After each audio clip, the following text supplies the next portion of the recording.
Bonjour tout le monde, Paul de Crypto Formation avec vous. Aujourd'hui, j'ai des bonnes nouvelles et je pense que ça peut faire changement de ce qu'on a vu des marchés depuis les 2 derniers mois. Donc, je vais vous le dire ici, je pense qu'un rebond est imminent. Le rebond, est-ce que ça va nous mener à une alt season majeure ou est-ce que les altcoins explosent? C'est possible. Est-ce que ça va nous mener à un dead cat bounce ou est-ce qu'on a qu'une montée de quelques semaines et le marché corrige? Eh bien, on va en parler dans la vidéo, mais je vais quand même vous dire mon avis tout de suite. Je penche vers le premier scénario où est-ce que ce rebond peut être un rebond qui amène une prochaine jambe haussière sur le marché des crypto-monnaies, le marché des actions, parce que un gros truc vient de se passer aujourd'hui avec la rencontre de la Fed avec notre empereur mondial de la finance, le chef de la Banque centrale américaine que vous voyez ici, Jérôme Powell, qui vient d'annoncer la diminution du quantitative tightening. Bon, je vais vous expliquer exactement c'est quoi dans la vidéo de façon simple, sans les mots ridicules que les banques centrales utilisent pour que vous compreniez rien à l'économie, alors que c'est plutôt simple. Donc, on va parler de ça, on va parler des marchés, on va parler de où est-ce qu'on est situé en ce moment et qu'est-ce qui pourrait arriver pour la suite des choses avec les informations qu'on a devant nous. Donc, avant de commencer la vidéo, encore une fois, rappelez-vous que je ne suis pas conseiller financier, je ne suis qu'un gars dans son bureau qui parle de crypto-monnaies. Donc, ceci étant dit, qu'est-ce qu'on est en train de voir actuellement sur les marchés? On est en train de voir quelque chose qui est souvent un moment clé du marché, un moment extrêmement clé. On est en train de voir un consensus. Et qu'est-ce que c'est un consensus? C'est lorsque tout le monde pense la même chose.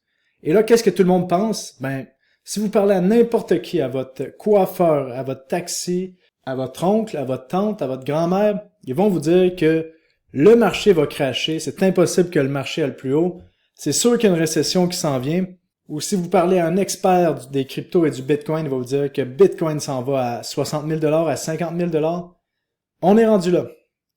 Bon, c'est sûr qu'on en a pris plein la gueule avec les altcoins dernièrement, mais encore une fois, je pense qu'on a une grande manipulation qui peut se solver plutôt rapidement dans les prochaines semaines, si les choses se passent comme je vais vous parler dans la vidéo. Donc, lorsqu'on a un consensus, que les marchés vont crasher, que c'est la fin des marchés, après qu'on a eu une correction de 30% sur Bitcoin, après que les altcoins ont tous corrigé de 70%, après que le marché des actions ait fait sa correction de 10% et qu'il est déjà en train de faire un rebond, ben, qu'est-ce qui arrive? Ben, généralement, la masse a tort. Et je vous encourage, comme d'habitude, depuis le début de la chaîne, depuis que je fais ça depuis les dernières années, une vidéo par semaine depuis des années maintenant, pensez par vous-même.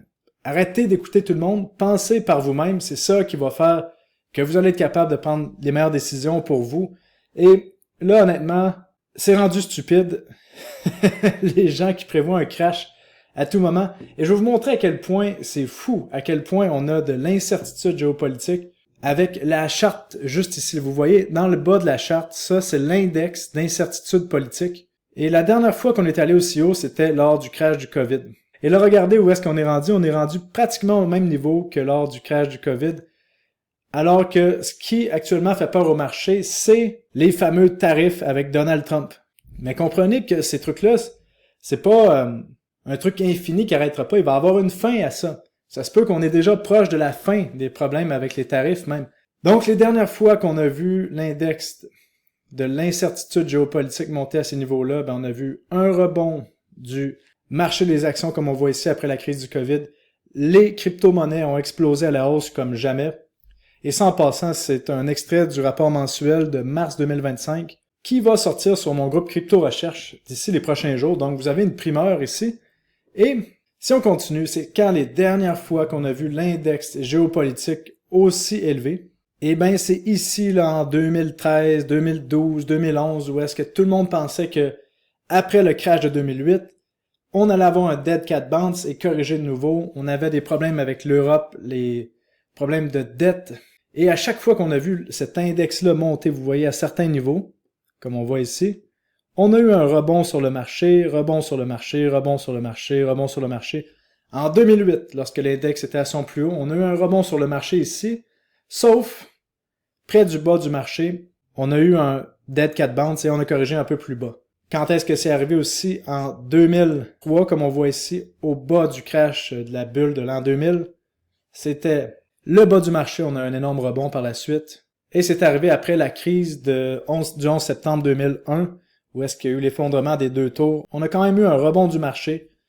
quelques jours après que l'index a eu un spike. Et là, on a un spike extrême aussi haut que le COVID. Donc, ça fait du sens avec qu'est-ce qu'on vient de voir là.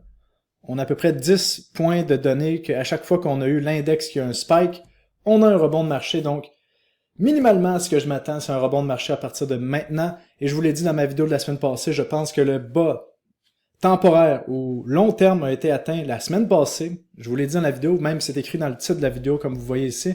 Bon, et je pense pas que vous verrez beaucoup de gens dire ça ces temps-ci parce que c'est pas le temps d'être haussier. À chaque fois que quelqu'un parle que le marché peut monter plus haut, rebondir, sur les médias sociaux, il se fait complètement détruire.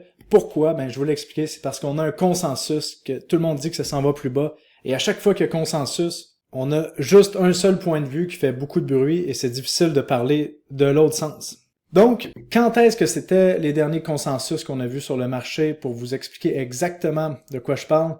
Ici, au mois de septembre-octobre, vous vous souvenez, lors du fameux crash, la correction de mi-cycle, qu'on a parlé en long et en large depuis l'année passée, ben l'été passé, il y avait un consensus comme quoi Bitcoin allait atteindre les 40 000 $, peut-être même les 30 000 $ autour du mois de septembre à octobre. Qu'est-ce qui est arrivé? On a vu Bitcoin et les altcoins exploser à partir du mois de octobre-novembre. Dernière fois qu'on a eu un consensus, ça va un peu plus loin. C'était juste ici. Je sais pas si vous étiez dans le marché, je pense que la plupart des guerriers l'étaient ici. Au mois de septembre-octobre 2023, on avait un consensus que Bitcoin allait corriger et revenir sous les 20 000 $. Qu'est-ce qui est arrivé? Ben, on a vu Bitcoin passer de 25 000 $ jusqu'à 74 000 $ en quelques mois et les altcoins exploser. Et troisième fois qu'il y a eu un consensus que Bitcoin allait plus bas, c'était juste ici. Vous vous souvenez, novembre, décembre 2022, tout le monde disait que Bitcoin allait à 10 000 $. Et qu'est-ce qu'on a vu? On a vu Bitcoin passer de 15 000 $ jusqu'à 31 000 $ en quelques semaines.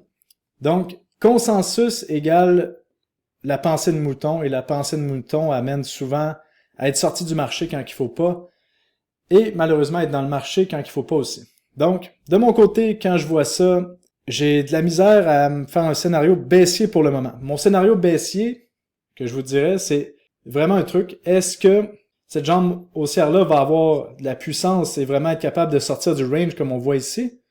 Ou on va avoir ce qu'on appelle un fameux dead cat bounce et on revient plus bas. Donc, ça c'est facile à savoir. Si on vient traverser la ligne ici des 77 000 $, ben c'est fini pour notre marché haussier. Si on revient pas à notre ligne des 77 000 $, ben tout va bien pour le marché haussier, en tout cas au niveau de Bitcoin. Maintenant, au niveau des altcoins, est-ce qu'on va avoir de la force? Ben, seul l'avenir va nous le dire. On sait qu'à chaque jambe haussière sur Bitcoin, les altcoins montent beaucoup plus que Bitcoin. Cette fois, est-ce que ça va être la bonne? Est-ce que ça va être la saison des altcoins? Ben, d'un, je pense qu'il y aura plus de saison des altcoins comme avant.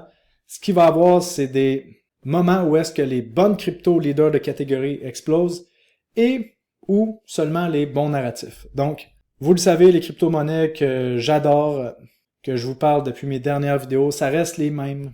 On parle de BitTensor, de Render, de Akash, de Chainlink, de Aave, toutes les crypto-monnaies qu'on voit les fondamentaux qui sont en train de s'améliorer et que le prix est en train de descendre. On a des opportunités exceptionnelles ici, mais pour ça, encore une fois, ça prend ce qu'on appelle les fameuses couilles anti-tam, d'être capable de soit holder des crypto-monnaies que les fondamentaux s'améliorent alors que le prix descend, ou de racheter plus bas. Mais c'est pas évident ici parce que la plupart des gens ont déjà racheté les dips précédents et on a eu vraiment, dans les 2 derniers mois, une correction qui a été épouvantable au niveau des altcoins, honnêtement. Donc, pourquoi je dis que tout ça, c'est des bonnes nouvelles? Ben, parce que l'arrogance, parce que le consensus qu'on voit, l'arrogance des gens dans les commentaires, dans les médias sociaux, nous montre encore une fois qu'il y a un truc qui est en train de se passer. Parce que, vous le savez, quand les gens sont pas sûrs, ben, ils vont dire, ben, je suis pas sûr que le marché va descendre, mais là, l'arrogance des commentaires, à chaque fois que quelqu'un dit que le marché peut monter, il se fait détruire par des dizaines de personnes. Donc ça, c'est intéressant à voir. Et si on regarde la Wall Street Cheat Sheet, où est-ce qu'on serait dans la Wall Street Cheat Sheet? Y a-t-il un moment ici que vous reconnaissez que les gens disent toutes la même chose? Ben moi, ça me fait penser ici au disbelief. Cette montée ne réussira pas comme toutes les autres. C'est vraiment ça que j'entends. Ça peut pas monter. C'est impossible que ça monte. À vous de faire votre propre opinion. Lisez la Wall Street Cheat Sheet. Ça veut dire la feuille de triche de Wall Street, mais c'est mon opinion que j'ai actuellement. une arrogance sans filtre sur les médias sociaux, c'est ça qu'on voit. Et je pense que les gens sont plus épuisés et frustrés parce que vraiment le marché des altcoins a été brutal dans les dernières semaines. Vraiment brutal. Mon portfolio a saigné, là. Je suis avec vous, hein. Je suis à la première ligne avec vous. C'est pas comme si j'étais pas impliqué dans le marché des crypto-monnaies. Vous le savez bien. Je passe une bonne partie de ma vie là-dessus et je donne beaucoup d'énergie que j'ai dans mes journées à faire la meilleure analyse que je peux dans le marché des crypto-monnaies. Et pour les 2 derniers mois, le marché a été sans pardon. Et honnêtement, quand je vois les charts des altcoins, comme on voit ici la charte de Render là, qui a fait du sommet ici jusqu'à là, moins 72%. Bon, si vous avez réussi à acheter le sommet, bravo à vous, c'était un wick qui a duré quelques minutes. Mais moins 70% en 2 mois, c'est quelque chose d'exceptionnel qui se passe très rarement dans le monde des cryptos. Et encore une fois, je pense ici qu'on a eu à faire une grande manipulation pour sortir les gens du marché avant la montée qui va surprendre plusieurs personnes. Ça reste mon avis, ça reste ma conviction. Faites-vous votre propre conviction, s'il vous plaît. Essayez pas d'emprunter ma conviction. C'est l'analyse que je fais du marché. Et qu'est-ce qui va confirmer ma conviction? C'est si on voit Render, qui peut entrer de nouveau dans son range ici, entre les 2 lignes bleues qu'on voit, revenir rapidement au milieu du range autour des 6$, laisser tous les gens qui ont paniqué, qui ont vendu sur les lignes de côté, ça voudrait dire que la théorie se confirme qu'on a une réaccumulation de Wyckoff que je vous parlais dans la dernière vidéo, et que fort probablement, on peut aller plus haut. Donc ça, on va le savoir dans les prochaines semaines, mais ça reste ma théorie primaire pour l'instant. Et de toute façon, on a l'accord de notre empereur mondial de la finance qu'on voit ici, Jérôme Powell, qui est le chef de la Banque centrale américaine, qui vient aujourd'hui de confirmer que les taux d'intérêt bougeront pas, mais il a confirmé un truc vraiment important ici, c'est que la Fed va diminuer le quantitative tightening, ça veut dire qu'ils vendaient leurs actifs sur leur bilan comptable, ce qui faisait qu'on enlevait de l'argent en circulation du marché. Et la Fed a annoncé, avec Jérôme Powell, notre empereur mondial de la finance, qu'on diminuait de 25 milliards de dollars par mois à 5 milliards de dollars par mois. Donc on continue de vendre, mais 5 milliards de dollars par mois, ce qui est vraiment pas beaucoup. Quand on sait que de l'autre côté, on imprime de l'argent pour acheter des bons du trésor à coût de 50 milliards par mois, qu'est-ce que ça crée ça? Ça crée que, comme on voit ici, le M2 Money Supply, la quantité d'argent en circulation à travers le monde, a jamais été aussi haute. Et ça, qu'est-ce que ça crée? Ça crée que les crypto-monnaies absorbent ça. Bitcoin est comme une éponge pour absorber